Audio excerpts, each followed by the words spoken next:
It is our, ready for this, final roundtable of the winter season.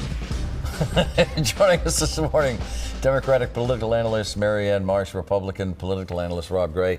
Great to see you guys. Let's talk about Peter Durant. He sat in the chair and said he didn't say no, I'm not going to run for governor. So there you go. What are his chances if he does jump in? Well, it looks like there might be three of them if he gets in. So it would be Durant, Mike Keneally, and Brian Shortsleeve. Now, of the three, Durant's the only one who's run for office, and he flipped a blue state Senate district last fall. Mm-hmm. So he shows some abilities there. However, Keneally and Shortsleeve have access to money and networks with money. So I'm not saying Durant couldn't raise money, but that's something to look at. And he did that with the help of the migrant crisis, yep, and by capitalizing on that. Yep. Yeah. And then taking it from that level, then if you survive that, you have to take on Governor Healey. Yeah, and there are some dents in Governor Healey's car. The Massport fee hikes for Uber. She's proposed tax hikes on sugary drinks, on cars, local excise tax, the whole energy price spike situation. She's got some problems. So there's an opportunity for Republicans. I don't think all three of those candidates will not get in. Probably two of them won't get in. It'll probably just be one. We'll see who it is. All right. A political earthquake in New Hampshire last week. Senator Jeanne Shaheen will not run for re-election in 2026, meaning a wide open race. And the roster of potential candidates, well, it's growing by the day.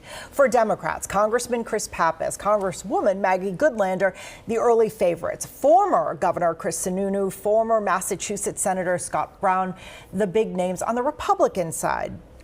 What's your early take, Rob? It all comes down to Sununu. He is the whale in the race. If you look at polling, I think if Republicans want him to get in. Definitely Republicans want him in. And if he gets in, no other Republican will get in. And I think Republicans will have a good chance to win that Senate seat. If he's not in, then all bets are off. It becomes more of a toss-up, probably a lean Democratic Senate seat. This does make things a little harder, Marianne, for Democrats, though it is the midterms. So that plays typically in their favor. And Donald Trump's in the White House. That's right. So yeah. It's an advantage for Democrats. But in the early lineup, Pappas versus Goodlander, advantage Pappas. He worked his way up from working for Shaheen on campaigns to being in Congress. Goodlander, she only won this House seat last November, but she's defied the odds when she beat Colin Van Ostern. So when you look at all of that, it's going to be a huge race. To Rob's point, I agree. And it's Sununu. I mean, we waited for him for months to say he was running for president. He never did. We will see it. I have a hard time believing Scott Brown can't help himself but to get into that race, even if Sununu gets in. So Pappas, though, you think he's the likely one? At the outset, I mean, you can't underestimate Maggie Goodlander. The question is, how will voters feel that she just won her first race, her first House seat in November? And to run again. And she was more than willing to do that, and I think we would have to see how voters feel about it. There's no way Brown's getting in if Sununu's in. Brown doesn't want to lose another race. I'm going to have to bet you money, buddy, on that one. Oh, that'd be fun to watch. Next item, President Trump's tariff policy sending stocks sliding, talk of a recession rising. The White House betting that Americans will accept the pain for a promised gain in manufacturing jobs. Rob, what's the over-under on that bet right now in the Rob Gray head? Well, I think most Republicans and all of Wall Street think that this is crazy talk from Trump, and it's a terrible idea, throwing around 50% tariffs, 200% tariffs. But none of them have the courage to speak up. So Trump is just going to go out there and do it. Some of them are going to happen. My problem with it is, why is Trump proposing all these tariffs? I mean, I have a problem with tariffs, but also, why is he going after our allies? Like, slap them on China. You want to make that case? That's a clean case. But Canada, Europe, whoever says something bad about him on X on a particular given day, who's an ally, that's a bad idea. Marianne, not just the tariffs, but in 1 minute it's 25%, then it's 50%. No, okay, I'll take the 25% back. In one day, your head's spinning.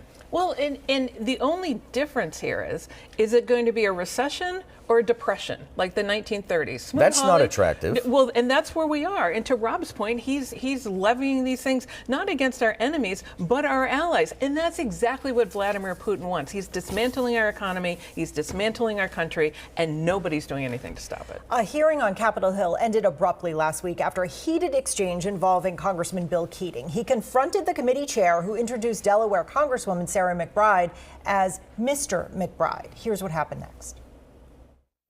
I now recognize the representative from Delaware, Mr. McBride. Thank you, Madam Chair. Ranking Member Keating, also wonderful. Mr. I'm Chairman, sorry. could you repeat your introduction again, please? Mr. Chairman, have you no decency? I mean, I've come to know you a little bit, but this is not decent. We will continue this. You will not continue it with me unless you introduce a duly elected representative the right way. All right. Well, McBride is the first openly transgender person elected to Congress. The chair, Texas Congressman Keith Self, immediately adjourned the meeting after the exchange. McBride, you heard that, got a dig in, calling Representative Self, Chair Self, Madam Chair. Do you think Keating should have left it to McBride to fight that battle, or did he do the right thing, Marianne, stepping in? Kudos for Keating to stand up for Congresswoman McBride. Good for him. But more Democrats should be doing that. Frankly, every Democrat in the House floor, the night Trump gave his speech, should have stood up with Al Green, who's the only person in America who has stood up to Donald Trump, confronted him that he did not have the authority to cut Medicaid. He is right. Now we finally have John Larson doing the same thing on the Ways and Means Committee, taking on the fact that Elon Musk didn't show up for a congressional hearing. So Democrats need to fight more, harder, and should have been doing it sooner. What do you think? I think Al Green was grandstanding, and I think Keating was grandstanding. That said, Keating's right that all members should treat each other with respect. With Lauren Boebert and Marjorie Taylor Greene grandstanding when they stood up to Biden during his speech. Yes. We continue on the record. Stay with us.